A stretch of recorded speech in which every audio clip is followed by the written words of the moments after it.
We good? Welcome to the BatCast. Yes, welcome to the third and final episode of BatCast. We're almost done. We're almost done here. Okay, so what are we talking about? We didn't introduce ourselves. We must introduce ourselves. They have very short memory. Our audience. No. Our names are Malik. Evan. And Josh. Yeah. Okay. And so, what are we talking about during this episode? Well, in the last episode, we focused in more on specifically here in Arkansas. Right. Now, we can broaden our scope a little bit. What is science and society in general coming together to help these poor little critters? Yeah, so basically we're going to be talking about possible solutions to saving bats, and also really real-life examples, both successful and unsuccessful, but also, more importantly, what we're doing to going forward from here on. And this is more science society-esque conversation after that. Yeah. But yeah. There needs to be wider collaboration. Mm-hmm. Speaking of collaboration... So yeah, speaking of collaboration, the star of our podcast seems to be Acadia Park in New York. So what is this place doing? Well, Acadia National Park happens to have the claim to fame that this is where white nose syndrome was first found. Like, it first appeared in 2006, and I believe it was 2013 that we first started documenting it properly. We saw a lot of species just plummet by 90%. When it comes to white nose syndrome, the National Park Service has teamed up with over 150 partner agencies and organizations to form the White Nose Syndrome Response Team. In Acadia Park in particular, there was something that was noticed. The species most affected in Acadia, a lot of them we kind of recognize over here, is the tricolored bat, the eastern small-footed bat, the little brown bat, which seems to have been all over the place in Americas, and the northern long-eared bat. So there were major declining of those populations, but researchers have identified some bats in that park that aren't only surviving white nose syndrome, but are actually full-on thriving. Why is that happening though? Why is it happening? Yeah. To be honest, from what I've read, I don't even think it is necessarily adaptation, but more just straight up the way that they live. Evan talked about that a little bit, how the mother usually has just one pup a year. Is it a year? Yeah. Yeah, some bats have up to 4, but most of them have 1 per year. Which sucks when you have only one place to go to, usually. Bats typically use caves or abandoned mines for hibernation, and those locations where they hibernate are lovingly called hibernacula, which is the most badass word. But in the case of Acadia, there aren't really any caves or mines, so the bats there tend to spend winter using other kinds of hibernacula, like the cracks and crevices that you'll find in rocky outcrops. It's where glaciers happened, so you get a lot of those kinds of structures forming just naturally. And having those very nice, well-dispersed hibernacula, it seems to be one of the contributing causes that has led to, in these cases, these eastern small-footed bats to be able to avoid white nose syndrome. And being able to monitor this kind of stuff would allow park rangers to use this info to minimize the harmful impacts on bats when they're planning construction or rehabilitation. We've constructed artificial hibernacula before, and we could use this kind of information to be oh yeah, we got to put them dispersed. We need to So yeah, it seems like there's an increasing amount of preliminary research being put into the field. Like we said, they assembled a triforce of about 150 agencies. Mm-hmm. So research-wise, I think we're catching up on lost time, but there's also a lot of other ways other directions that are being taken to actually protect this devastated population. I have a question. What's your question, Evan? How do people putting bat houses up near their homes, how does that affect what's going on with the dispersed hibernacula? Because I know a lot of people in my neighborhood have put up bat houses, just like on the side of their house or on their fence or something like that. And I'm wondering if that helps give bats more options.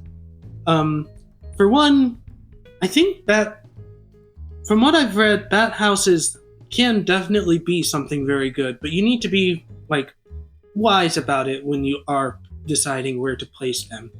Particularly like, well, now I'm kind of concerned because I've put up a bat house that would fit this description, but like bats and their pups can just straight up overheat and die in a poorly designed or placed bat boxes. Oh no. And especially in the warming climate, that can happen very frequently. So while in that warm, steamy bat box, they're probably not going to be getting white nose syndrome, that's not going to be they're going to have other issues as well.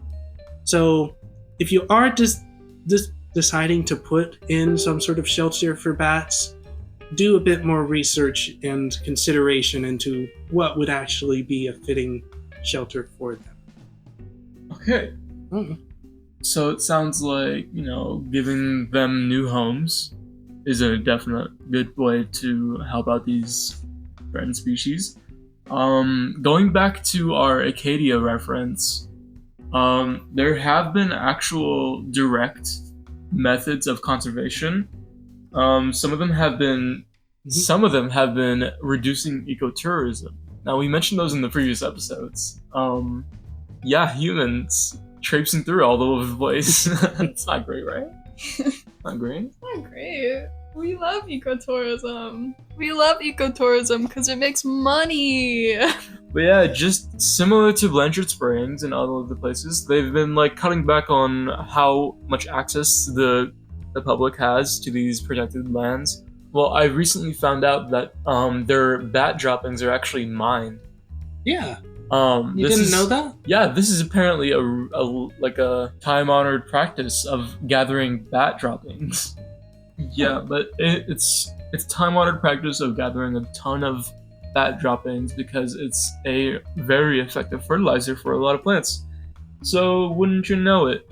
Besides reducing on tourism, they've also tried to restrict bat poop mining. Especially in natural parks where they have special licenses. But that's cool. I mean, they also talked about reeling back or just trying to mitigate wind turbine harm. Yeah. Because as I researched, over 600,000 bats are killed by wind turbines every year in the United States alone. This is why we should go solar.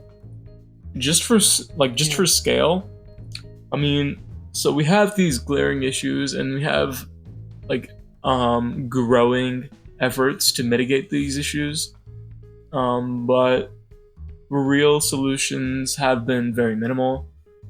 Just trying to find this research has been a bit of a pain. Bats are fickle creatures. It's hard to... I have found out that scientists will use acoustic detectors to listen for, how bats do echolocations to navigate in the night. So we do have technology to put further research into it. Of course, we need money in that area to be able to... Yeah, there's certainly a lot of monitoring of these bats, these threatened bats, but there's very little actual push to protect them directly, besides just less humans, less tourism and less mining. But there's very little active solutions. I mean, a big problem with this is literally just not enough awareness to the issue. Yes. We hear a lot about other animals, other vertebrates like birds, pigs. Generally, the ones that we cultivate directly, we know about a lot, which makes sense. But these very intricate groups in nature, such as bats, we know very little about. So we don't even know that there is a problem in the first place.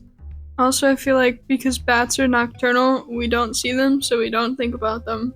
Yeah. Out of sight, out of mind. Yeah, when was the last time you saw a bat? Come on. It was a while ago. Mine was around Christmas. What an omen. But Yeah. Spooky Christmas. Another thing in that article was about how some bats are just straight up like roosting in warmer areas. Oh yeah. Which, yay, climate change! But yeah, that is like something that helps when it comes to like the white nose syndrome. Yeah, so because white nose syndrome grows best in colder climates, bats staying in warmer climates means they don't get affected as much. So like, climate change good for this one particular thing. yeah. Researchers will like temporarily attach tiny radio transmitters smaller than a dime to the back of bats during that. Or like, well, they have to capture the bat. Yeah, it's pretty hard to track a bat. They're so small. Birds, less so, especially large birds like geese and ducks. Yeah. Also gotta be careful with the high frequency transmitters, because bats can sometimes hear those. Mm-hmm. Just tracking them could throw them off. They're kind of like electrons. The moment you stare at them, they don't perform well. I was just thinking that. It's like one of those, when they're observed, they may be acting differently. Dang, that would really throw a wrench in things. Yeah, bats are like electrons. They're always in a superposition. One of the things that we discussed really in the first semester of Science and Society was about informing the public of issues and how we would go about that. Yeah. So, for this particular cause, what ways do we think would be most effective to inform and educate the public? Release bats into their homes? Yes, that's one way, I guess. I mean, having bat-themed fundraisers. Fundraisers, and we've had fundraisers. Those are pretty good. That's true. The one in Hot Springs that I saw where you could buy a little brown bat plushie was adorable. Other ways of just spreading awareness of bats. I mean, considering how we spread awareness about like other conservation issues, straight up advertisements, there is that. These are all sensible. Well, and realistic. Malik, your solution for helping keep up national parks was to kill people and or put their face on a billboard type thing so other people could punish them for you. Mutual coercion. I don't think this is mutual coercion. I think this is bloodlust. Mob justice. Mob justice. How else can we save the bats? If we can gather together, spread awareness, and then work out a system to where we disallow anyone who harms bats in any way, including spreading this fungus, we can save the bats. What does it say about society that we can't even protect little flying rats? I mean, this is just a little fungus that we can't even solve, like, we can't even kill.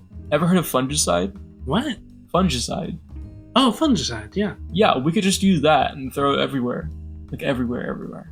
Probably would have side effects. Of course it would. But would the bats have fungus? None, mon ami. These are just some of the bad solutions that people have used, actually. Especially in Arkansas, that I found, where some farmers who understand the benefit have just decided to spread have just decided to spread fungicide all over their farms. Which, I mean, the bats are fine now, I guess. It destroys the surrounding fungal ecosystem and the mycelium that interweaves between all the trees and the forests. So far in this episode, we've talked about the National Park Service teaming up with agencies and organizations to combat white nose syndrome and the different tactics we have for doing that. But other than that, we don't really have ways to track bats now. Yeah, we can't even see them. We're not awake long enough. Get some college students on that with some monster cans. It's hard to see bats, let alone help them. There have been some organizations that have picked up the ball like the National Bat Conservation, which is one of the biggest organizations, I think. Yeah, they've picked up the ball with actual physical conservation, but also they're one of the most popular organizations on media channels across many, like YouTube and Instagram. Because if we can get humans to care about bats, it's going to be a lot easier to actually get the ball running with like large scale conservation. That's true. This is the last and final episode of the BatCast, and we're not going to have any more episodes after this. There's no way we're going to ever have another episode. So this is the final episode of the BatCast. Signing out. This is Malik. This is Evan. And this is Josh. And this is the BatCast. BatCast. Peace out.